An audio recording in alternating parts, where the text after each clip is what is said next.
बिस्मिल्लाहिर्रहमानिर्रहीम। अस्सलाम वालेकुम। DNN स्टूडियो से मैं हूं मोहसिन हुसैन। सबसे पहले नजर डालते हैं अहम खबरों पर। खबर शामिल करते हैं और माड़ा से। गवादर को हक दो तहरीक का धरना गुज़िश्ता 17 रोज से जारी। धरना में सूबाई वज़रा की जानिब से तीसरा मुज़ाकरात भी नाकाम साबित हुआ। गवादर को हक दो तहरीक के बानी मौलाना हिदायतुर रहमान के आलामिया के मुताबिक आज कोस्टल हाईवे मुख्तलिफ जगहों पर ब्लॉक कर दी जाएगी। गवादर को हक दो तहरीक के हिमायत में आज और माड़ा के मर्द और पर्दानशीन खवातीन और बच्चों ने सैकड़ों की तादाद में रैली निकाली।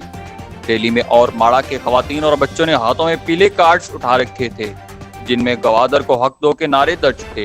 रैली के शुरका ने गवादर को हक दो के नारे भी लगाए। रिपोर्ट कर रहे हैं हमारे नुमाइंदा Munir Ahmed, DNN news, district Gwadar.